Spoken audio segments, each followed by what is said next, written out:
I'd like to thank Sandra for coming down. I wouldn't be here without her. She's the best. Time started.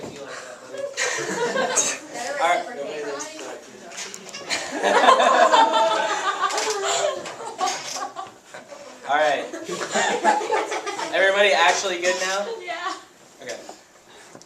I affirm. Truths will be called truths only inasmuch as they have pragmatic effects. William James. The pragmatic method in such cases to interpret each notion by tracing its respective practical consequence. If no practical difference, whatever can be traced, then the alternative mean practically the same thing, and all dispute is idle. Whenever a dispute is serious, we ought to show some practical difference that must follow from one side to the other's being right. Thus, we have to judge the round based on its pragmatic effects, though this piece of evidence is agnostic as to how to judge those effects, and in round shell. Interpretation debaters ought to deal exclusively with impacts in the that occur by a policy of the resolution. The standards are 1. Real-world education crossed by the William James evidence. It says the only real-world implication of those which affect policy or have discernible effects. This is the most important internal link to education, since education is only possible or relevant if this standard is followed. And 2 is reciprocity. The negative has several different necessary but insufficient ways to negate that would preclude any potential affirmative offense. This has the strongest link to fairness, since it is only because, I have no capacity to engage him whatsoever. I just don't have the time to deal with however many paradoxes in 4 minutes. The voters are 1. Fairness. This is the first and most important voter, because without fairness it is impossible to distinguish debate as competitive activity from mere discussion. Moreover, education can only happen within a fair environment. And 2, education is important because it is the only lasting impact from debate theories, gateway issue, and so the most important issue in the round. Moreover, should he run this, you ought to down him because he knows it's wrong, but continue to run it for competitive advantage anyway. People are watching. Before I begin, I would like to detail briefly the situation of the black community in the United States, given that such an account is necessary for the understanding the effects of affirmative action. Crimes, particularly drug crimes, are racially charged. Alexander. The racial dimension of mass incarceration is the most striking feature in no other country in the world. In prison, so many of its racial ethnic minorities in Washington, D.C., our nation's capital, is estimated that 3 out of 4 young black men can be expected to serve time in prison. Similar rates of incarceration found in black communities across America. Studies show that people of all colors use and sell illegal drugs have remarkably similar rates. If there are significant differences in these surveys to be found, they frequently suggest that whites are more likely to engage in drug crime than people of color. And in major cities racked with drug crime, as many as 80% of young African American men now have criminal records and are subject to legalized discrimination for the rest of their lives. This results in a lifetime rejection and legal discrimination. Alexander 2. In this hidden world, discrimination is perfectly legal. Myriad laws, rules, and regulations operate to discriminate against sex offenders and effectively prevent their reintegration to mainstream society and economy. These restrictions amount to a form of civic death and send the unequivocal message that they are no longer a part of us. Finally, incarceration breeds more incarceration. Predicate. Offenders learn from older, more experienced inmates how to commit crimes and avoid detection more easily. Inmates not only learn the technical know-how of criminality, but also internalize the norms of prison's anti-social subculture. It is known that those who spend time in prison tend to recidivate, so the bad eggs tend to have more of an influence on the good eggs than vice versa. Thus, colorblindness does not eliminate racial prejudice and instead furthers it. Alexander 3. Colorblindness has proved catastrophic for African Americans. It is not an overstatement to say systematic mass incarceration of people in color in the United States would not have been possible without, in the post-civil rights era, had the nation not fallen under the spell of callous colorblindness, saying that one does not care about race offered its exculpatory virtue when, in fact, it can be a form of cruelty. It is precisely because we as a nation have not cared much about African Americans that we have allowed our criminal justice system to create a new racial undercast. Thus, it is an empirical fact of rampant discrimination. There is rampant discrimination against non-whites. Now, to the normative criteria, which is the promotion of equality. First, it is assumed, given the phrasing of the resolution, the standard judgment round is the alleviation of discrimination of the promotion of equality. If one were to ask, is Burger King tastier than Sonic, and the interlocutor were to make comment about the price of Sonic, this would not answer the question, but instead would change the discussion entirely. Given the affirmative need to affirm the resolution is true, no further reason is needed for the criteria. Second, normative judgment justification only occurs through reasoning taking place from a relative perspective. Spinoza. As for the terms good and bad, they indicate no positive quality things regarded in themselves, but are merely modes of thinking or notions with foreign comparison to things for one another. Thus, one and the same thing can be good, bad, and indifferent. For instance, music is good for him and is melancholy, bad for him that mourns, and for him that is deaf, it is neither good nor bad. Given the equal capacity for respectable reasoning, all people ought to be treated equally. Spinoza 2. The highest good of those who follow virtue is common to all, therefore can equally rejoice therein. To act virtuously is to act in obedience with reason. Whatsoever we endeavor to obedience, reason to understand. Therefore, the highest good for those who follow after virtue is to know God. That is a good which is common to all, that can be possessed by all men equally, as far as they are the same nature. Third, general normative system presupposes equality of participation as a necessary feature because this distinguishes general normative systems from privileged one. And privileged normative system, based on authority or something to that extent, is derived from general normative systems of kind, but this can only occur in a general normative system which describes a basis of normativity as such. Fourth, the relative freedom and ability to use the intellect is maximized. Actually, skip the fourth one. Ergo, for the reasons above, the standards of suppression of equality, its sole contention is that affirmative action promotes equality by lowering unjust discrimination. A, given the above historical discrimination, affirmative action is justified. Alexander 4. The foregoing can be read as a ringing endorsement of affirmative action of the diversity initiatives, and to a certain extent it is difficult to imagine a time in the foreseeable future where free market partisan politics can be trusted to produce equitable inclusion in all facets of American political, economic, and social life without giving any thought about race. It is always necessary for us as a society to pay careful attention to the impacts of our laws, policies, and practices on racial and ethnic groups, and consciously strive to ensure that biases, stereotypes, and structural arrangements do not cause unnecessary harm and suffering to any group or individual group for reasons related to race. B, the progress that has been made in non-white communities is largely attributable to affirmative action. Alexander 5. Although some African Americans are doing very well enrolling at university and graduate schools at record rates thanks to affirmative action, our elite university, which now look a lot like America, would whiten overnight if affirmative action were suddenly disappeared. One recent study indicates the elimination of race-based admission policy would lead to a 63% decline in black matriculates at all law schools and a 90% decline at elite law schools. Insofar as this is the black middle class and artifact, affirmative action policy cannot be said to be the result of autonomous workings of market forces. In other words, the black middle class does not reflect a lowering of racist barriers to occupation so much as the opposite.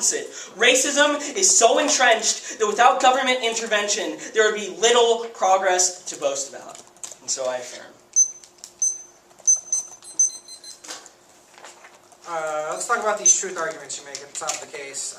James' evidence says, what is it? That we have this practical difference. Well, what's the argument there? It's just pragmatism. It says that things which we regard as true are those which have practical consequences, and so what does it mean to have a practical consequence? So, like, the example that he gives in the book is like there's a person around a tree, and there's a hare that follows immediately behind the person at all times, so the person never sees the hare. So the example is like the question: is the person going around the hare, or is the person going around the tree? William James dismisses this question entirely. I don't know what you're saying. So, like, the point is that which has pragmatic effects is where the alternative has a real impact. Can you explain that again? I don't know. So, if it doesn't make a difference, it doesn't matter. That's, in essence, what it says. Right, but you're going to use this to say I can't make truth claims because truth is going to be... So you have to demonstrate that your paradoxes or whatever actually have real effects on real people rather than just saying these linguistic paradoxes and trying to get around the real issue. Real people? Your scenario had one person and a rabbit. Yeah, that's an example of someone who's being dismissed, right? That's the point of the evidence, is that those questions are trivial. So how can I do this again? You have an impact to your argument that would operate within like an offense-defense paradigm as opposed to a truth-testing paradigm. And why does that have to be the case again? That's the William James evidence and the theory, which coincide with one another. So answer it again. Why does it have to be? Why is that true again? The William James evidence and the theory. Yeah, what is the argument? What is that? Okay, the William James evidence says that if it doesn't have a pragmatic difference, it doesn't matter. And we gauge pragmatism how again? Through, well, like, how do we determine which pragmatic effects are good? Is that what you're asking? No. How do we know when we're making an accurate assessment based off of pragmatism? Well, like, so. How do we use your standard? How do we do it? How do we do that? My standard? Yeah. How do we do this pragmatism stuff? Like, we see the effects it has on real people. Right. So I'm talking about right. So here's what's going to happen. I'm going to read an argument. You're going to say no, that's not affecting real people. I want to know what threshold has to be met for an action to be motivated based off of an understanding of pragmatism, as opposed to an action with a pseudo-understanding where you're going to say that's not real. So it has to have some impact that impacts not to the truth of the resolution, but a normative criteria that involves the action of the resolution taking place. I'm getting annoyed with me. Why?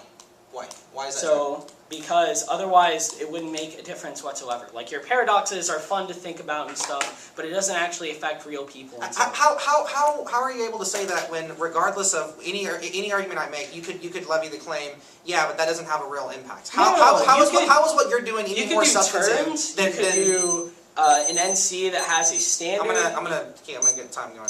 Right, but even with the turn, your argument would be, yeah, but that doesn't have... No, I'm only excluding truth testing.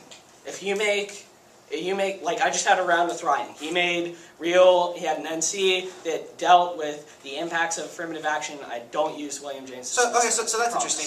You reference James's name one more time, just below that when you start talking about this the interp stuff for your theory stuff. Can we talk about that? Yeah. Okay, So what's your argument? So where I do that is the real world education standard. I crossify William So what's the James. interp really quick? The interpretation is debaters ought to deal exclusively with the policy impacts in the resolution.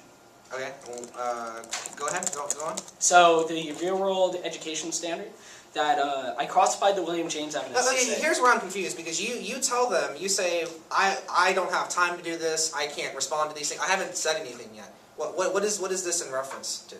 Well, I mean, I've seen you debate, tend to use these paradox things. I So don't think they're very fair. 11 seconds ago, you say I'm going to run these paradoxes that are vacuous, and then now you run a preamp that says I'm going to exclude as many arguments as I can so that we don't talk about those arguments. Which is it? Do we want to talk about the arguments, or do we not want to talk about them? We don't want to talk about those arguments. We Those want to arguments. talk about Okay, important so arguments. how are you able to say that? What are you using to gauge a useful argument from a useless argument? I still don't know what that looks like. So the fact that James. Please stop saying James. I don't. What is that? What is So what is the argument?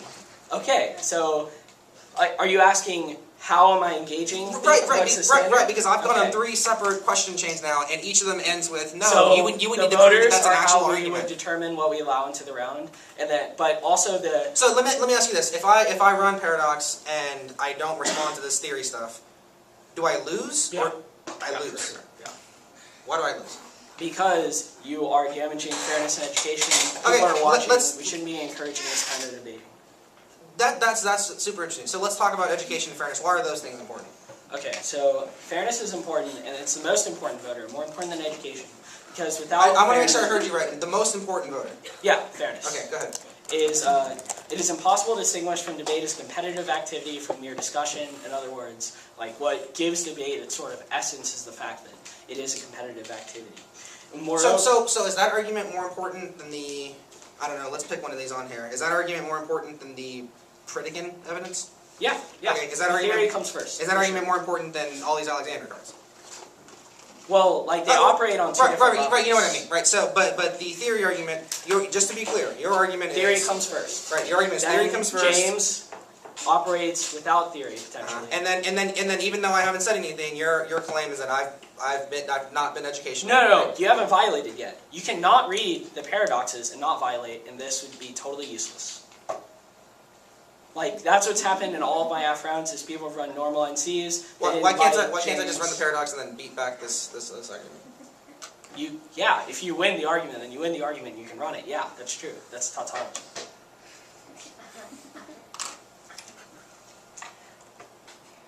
What do I want to do in timeout?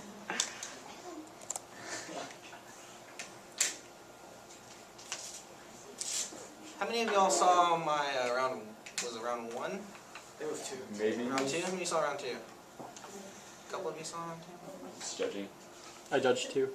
Can you ask the judges questions during the fucking You answered. You're gonna raise an objection after you answer.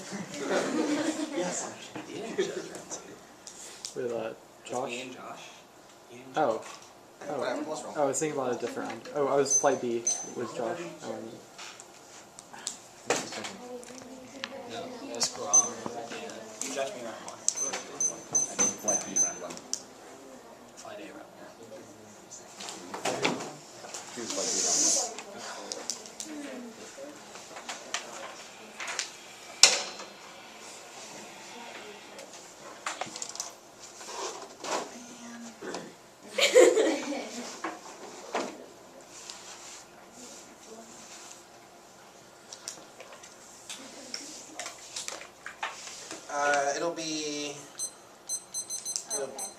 It'll be NC, and then it'll be sort of grouping this James discussion at the top.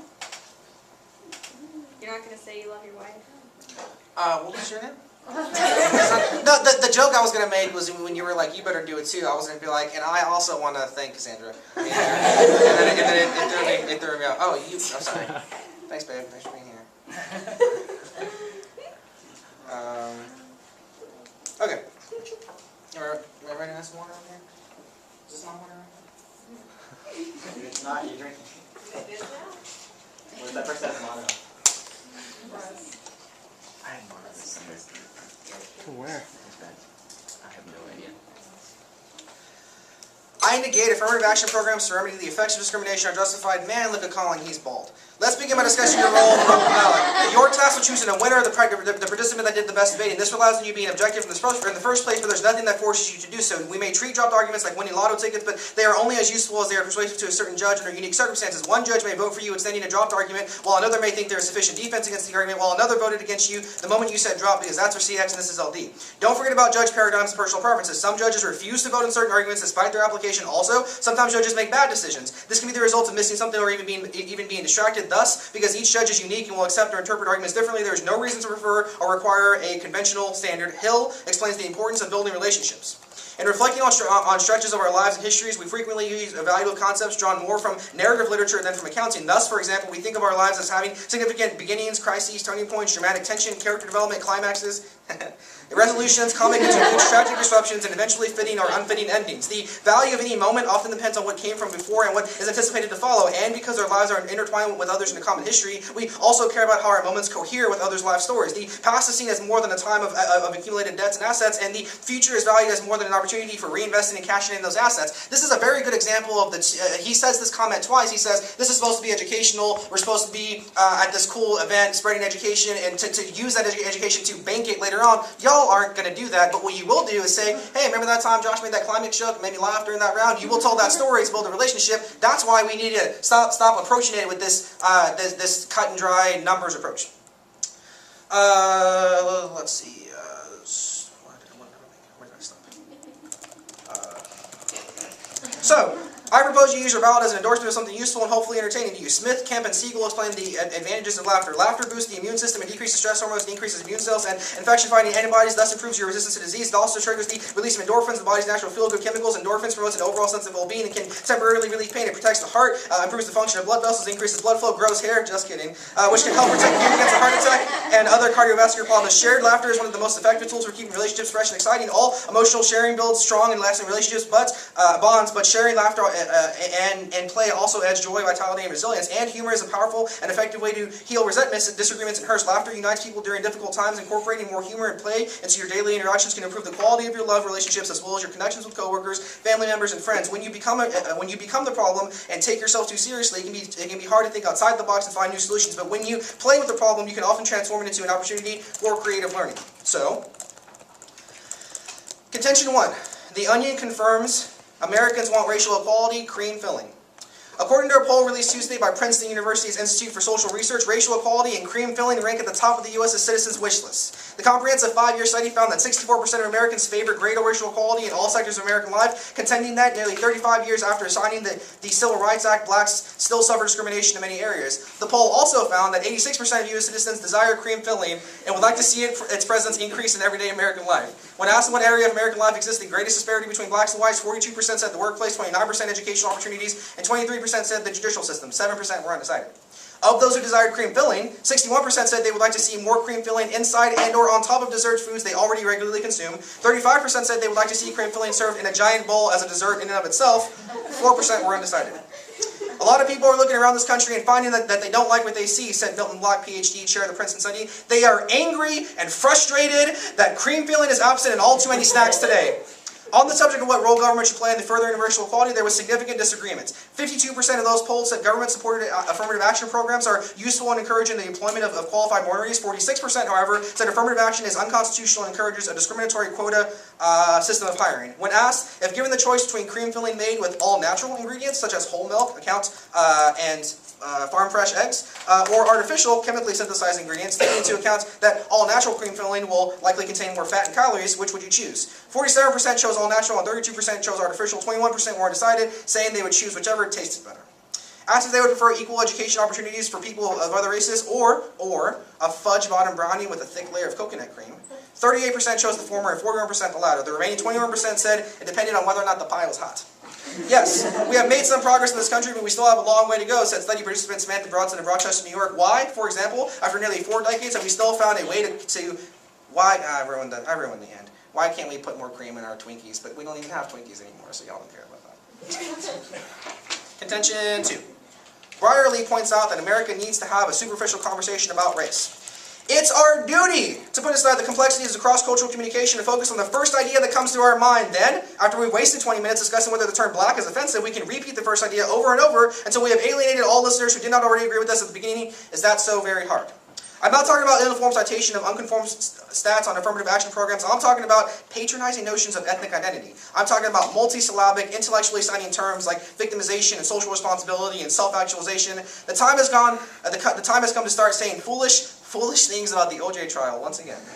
It's been too long since we sat down and shared long, discredited arguments about welfare mothers eating steak with each other. Terms like reverse discrimination should be put back in the spotlight. And while we're being open and honest, why not trot out the old chestnut about the unfairness of black-only usage of the N-word? You thought it.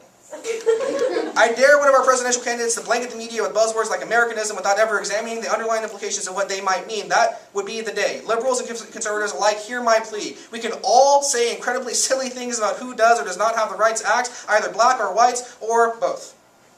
Go to the AC. Let's address this James argument. There's a couple of problems. The first is that if James is true, then there is no way for us to form new conceptions of morality. His argument is going to be this is true if it coheres with other parts of that truism. The problem is whenever we have things that are not true, for example, we believed in slavery and then we were like, oh, that we probably shouldn't do that. Slavery would have been consistent with the other principles. That means that if there ever is an injustice, we can't solve for it because it's consistent with those other parts. Even if that's not the case, Tyler's probably going to make some arguments about me being funnier than him, about how he can't make jokes. You should totally agree with both of those. I do. That's it. That's done. Okay. Is everyone ready? Okay. So You've had time to think about this. I have. Okay. So how do we measure real world impacts? Because you appeal to things like community building, and you appeal to things like health. But how do we judge the relative importance of those impacts? I think the difficult answer is that we, after the experience that we share of whatever the joke it was that was told, or the breaking down of those barriers, I would argue we'd feel better. The easy answer is we turn that bad boy camera around and we hear all the laughter and people commenting on the jokes. No, see, that doesn't really answer my question. That might answer whether or not people do laugh. This doesn't answer the question of how do we judge the relative importance of those things. So, like, them laughing, that has these health benefits and stuff, but how do we assess those health benefits and stuff relative to other impacts? Excellent question, we don't. The first argument I make says that all decisions that judges make, while we like to think that there's some formula that you have to abide, you drop my criterion, you drop this impact, you drop this pre-standard, you got to vote for me. Judges make their own decisions all the time. When they either think you're winning an argument or you lost one, and you've all lost rounds probably for silly things like not having a tie or saying the word dropped. So judges can vote however they want to. I would encourage the judges to vote for the practice that... So do you just vote like totally arbitrarily when you judge? No, you don't. I don't, but I have. I can tell you I voted against debaters for doing things like calling their opponents dumb. I'm also going to be honest, I've also dozed off and missed an argument and I probably made a bad decision. So those are two very quick examples I can think of. Just because, but you try not to do that. Like, you just admitted guilt when you said, like, hey, I messed up. I didn't say I felt bad about it. I said it happened. Well, like, I admit, etc. seems to imply that, like, it was not intentional and you didn't want to do it. So isn't there some standard? I mean, I think I understand the apprehension to say, that we shouldn't have a means to judge whether or not this is happening or not. But I would say, unless you can give an example of a standard that every judge uniformly uses when making their decision, for example... Well, I think there's an is-ought thing going on here. Like, just because judges do make random arbitrary decisions, why does that mean that they should? I think it's your responsibility to say that judges are capable of making non-arbitrary decisions. Well, because if they're not capable of that, then every decision is arbitrary, and it doesn't matter if I say vote on my criterion of saving lives, or if I say vote on my criterion of building solidarity and having health advantages for you laughing. As a matter of fact, I'd say those impacts are much greater than any discussion we could have pretending about arguments on the floor. Okay. The order is going to be AC, the theory shell, and then we're going to move on to the NC. Is everyone ready? Cool. All right. Extend the interpretation, which says the debater should discuss the policy implications within the debate round. Next, he violates this because he doesn't ever talk about it in his last speech. He only makes a bunch of jokes. Now he can extend the standard of real-world education crossed by the William James evidence, which says that the only kind of education that's important is that which makes a difference. He makes an argument against William James evidence, which says we wouldn't be able to come to new ethical considerations. However, first, this argument doesn't have an impact. Second, we actually can come to new ethical considerations because we can see the pragmatic effects of slavery and see that it's wrong. Third, his alternative framework has no way of coming up with new conceptualizations of ethics, so this is at best non-unique. Fourth, it doesn't actually deal with the theory implications of William James. If anything, it would deal with the in-round implications of William James, which he dismisses in his case. So, you can extend that I ensure real-world implication. This is the only thing that can be important, because otherwise it makes no difference as per the William James evidence. Moreover, you can extend the reciprocity stuff. He can make jokes all he wants. The thing is I don't have an equal ability to participate. First, because I had to read an AC. Like, I'm already 6 minutes behind if we're going to go solely on jokes. He has to operate within the framework of the AC. Not the normative framework, but the theoretical framework. So, you can extend those. He concedes both of them and concedes that it's the most important thing in the round. You can extend the voter, which is fairness. Fairness is a voter because this is what distinguishes debate as competitive activity. And you can extend the education voter. Education is more important to laughter because we have this education for a long time. But I'm actually going to go to the NC and address this way more. You can extend the theories of gateway issue, and so it comes before other issues in the round, including the NC. This is totally dropped. All of it. So just vote on it. It's easy. Now let's go to the NC. Go to the very top where he says the judges can vote on whatever they want. First, the is-ought distinction does a lot of harm to him here. While judges can vote on whatever they want, that doesn't mean that they should. He admits that he tries to make a right decision. Even if he says that he doesn't, he operates within some framework in which decision-making can occur. Second, there's no way to measure health benefits and other things like that, which he says are his implications. Third, whether or not he admits it, he still has a standard, which is the ability to, help people's health or community building and stuff like that, and so he doesn't avoid his own problem. Fourth, there's no way to weigh between the relative impacts in real-world policy except through the ones I'm providing, so you ought to prefer the AC. Next, there are 5 reasons why education is more important than laughter. First, it's long-term. Laughter might be able to help your physiology very lightly for a short period of time, but no doctor actually prescribes you to go and laugh. So, this seems to indicate that education has long-term impacts that's more important. Second, education actually helps you be less oppressed and be a more intelligent voter and prevent actual real oppression from occurring, like the fact that affirmative action may or may not actually have real-world consequences. Whether or not Josh wants to joke about this stuff actually matters. Third, the reasoning actually allows you to understand the kinds of jokes that he's making. If you didn't have any education, there would be no way that you would understand these jokes. Fourth, education has a better internal link to actually being able to provide you healthcare. If you're smart, you'll realize that maybe you shouldn't eat as much meat and cheese and stuff like that, and you're more likely to make health decisions. And fifth, it's going to have a better internal link to community building as well, because the only way that you can build a community is within people who are your peers as far as education. Next, he makes an argument that we aren't going to really get education, but first, I've already proven that it is more educational to debate about the actual topic. That's the shell that he conceded. And second, his laughter and stuff might be really cool, but it's actually really damaging. I want you to think about this for a second. We have the opportunity here to talk about something that's actually a problem. Something that affects 3 out of 4 young black men across America. The fact that they will be incarcerated and affirmative action has the ability to prevent them. If we want to squander this opportunity and just laugh at the fact that this occurs and not actually deliberate rational judgment, we can choose to do that. But you shouldn't. That's the is-ought distinction. I didn't write how much prep I had. It probably wasn't much. 30 seconds, maybe? Okay.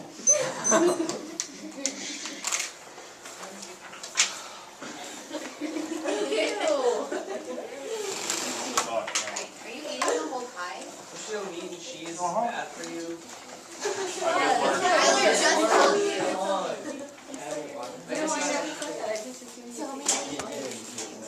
What's up? You gotta upload this to YouTube. Sure.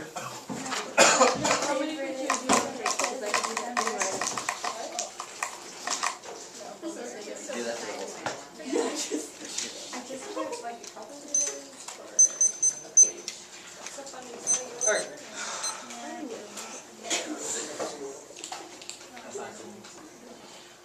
we're going to start, we'll start on the negative. I'll cross apply some things, but for the most part, we'll be on the neg flow to begin with.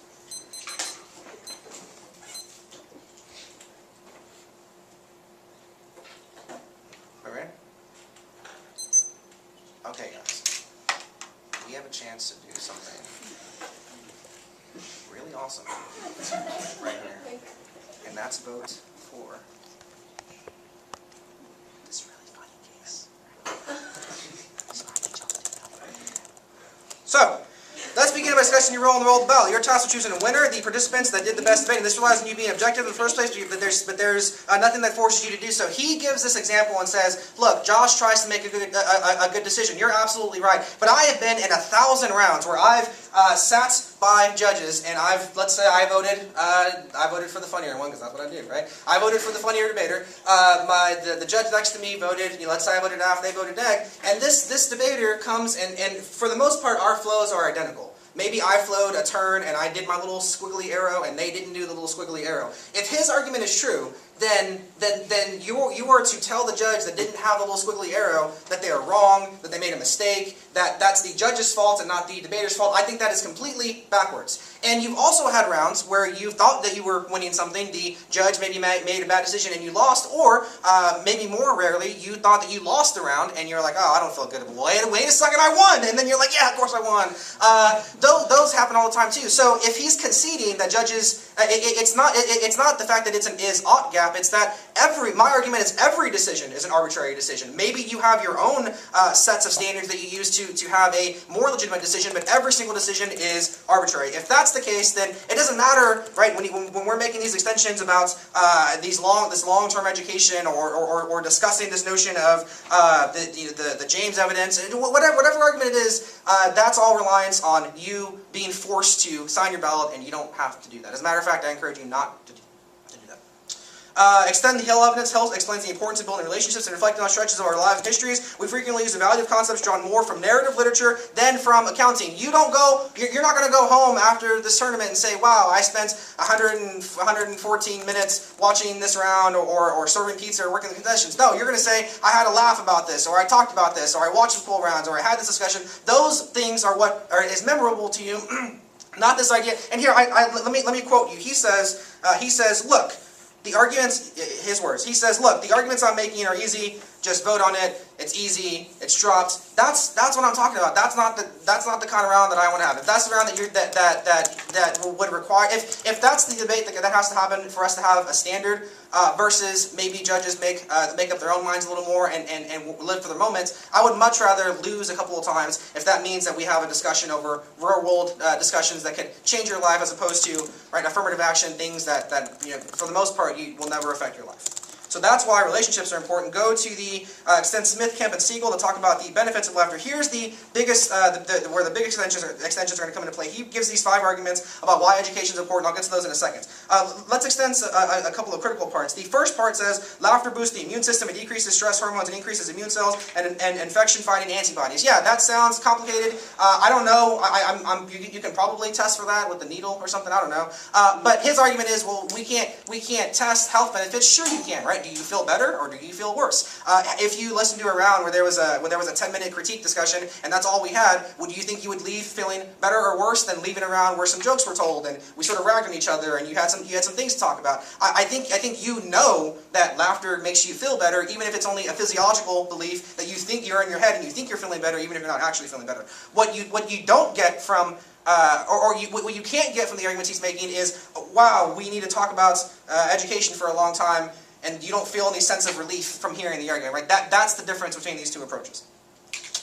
The second part of the card says, shared laughter is one of the most effective tools for keeping relationships fresh and exciting. All emotional sharing builds strong and lasting relationship bonds. For example, I've known Colin here for 12 years. I met him when I was 14. Immediately, we started ragging on each other. He didn't say, hey, there's a guy who looks kind of cool. I'm going to give him this thesaurus and dictionary because I'm going to give him information and education. No, he made a joke about me being Mexican. I retorted, yeah, I can see myself in your head. And now, right? And now he's one of my best friends. So if you think there is value, right? If you think there is value in relationship building outside of giving, funneling information to that person, well then I would say I think you should vote for me.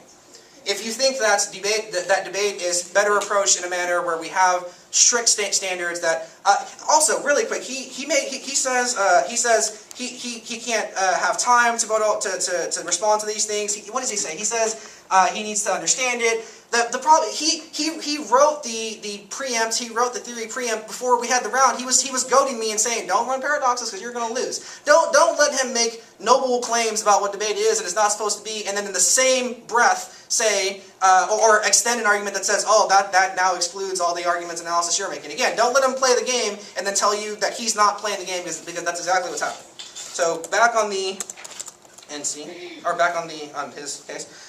He talks about how education is better and it's long-term. That's not true. You can learn it on the 5 arguments at the bottom. That's not true. You can learn something and forget it. The health benefits from laughing, right, that changes your neurons. You gain different experiences. You're a different person after you laugh. You can be the same person after reading something. Group the other arguments. He talks about understanding and how education comes first. That's not true. A 3-day-old baby will laugh if you make a funny face or something, but he can't read a textbook. So laughter absolutely comes before education because we are familiar with people before we feel confident in saying that we grasp these very complex scenarios. So if that's the case, vote for what makes you feel better. Vote for who made you laugh. Okay, it's going to go theory shell and see. Might jump around a little bit. I'll let you know. Is everybody ready? First, you can extend the interpretation which says the debater should exclusively be discussing the policy impacts of the resolution. You can extend the violation. He doesn't ever do that in his NC. You can extend the standard. Well, you won't go for the one that he argues against. We'll go for the real-world education one. That's the William James evidence. It says that if there's no practical difference, then the distinction doesn't matter. He concedes this, and he concedes that real-world education is important because it's the only possible thing that can differentiate useful information from unuseful information. You can extend the voter of education. I'll explain why it's important on the NC. Go to the 5 arguments why education comes first. He says that we forget things, but we remember the vast majority of the things that we learn. I'm sure that each of you has had an experience with debate where you've, where you've learned stuff, and and by the way, I'm not saying that we should exclusively focus on education. We can laugh, we can have fun too, but I think that it's important that we talk about the topic and learn these things. You can extend the second justification for why education is the most important voter, namely that it allows you to be critical and observation and prevent things like governments and institutions from violating rights that you might be due. And you can extend that the 4th argument, he says that babies can know humor, but they obviously don't have the same capacity for humor as a learned adult. And so education is a critical internal link to being funny, and education is more likely to make you healthy than laughing is. Namely, if you're educated, you're more likely to make good decisions in terms of your health, whereas laughing provides a very marginal benefit. Remember what I said, doctors don't ever prescribe you to laugh. And so this is the reason why you should vote on the theory, is that namely it comes before all of this stuff. Even if we look to the standards of what he's talking about, you can do anything. So now let's go to the top, where he says all judge decisions are arbitrary. You can extend my argument that he still has a standard. He's still saying that you should vote a certain way, namely for the person that's funnier, so he doesn't avoid this dilemma any more than I do. Okay, for the last minute, I'm just going to talk about my experience in debate. So, I came from a small school, Stony Point, relatively small, at least in the national circuit, and I've been pretty exclusively concerned with education and stuff like that. I disclosed all my cases, much to my disadvantage. Big schools would prep me out and they wouldn't, reciprocate the disclosure and things like that. I honestly think it's important. The fact that I like to win is not exclusive with that. I like to laugh too. Josh and I are friends. I just think that, in the debate round, we should be talking about the topic because this education is actually really important. Reading the Michelle Alexander book, which is in the AC, critically changed the way that I think about things like affirmative action and race. Namely, I used to be one of those color blindness people, and now I see that race is really an issue in the United States. It allowed me to think critically. This is just kind of narrative form of what I said in the second justification for why education comes first. I truly do think it's important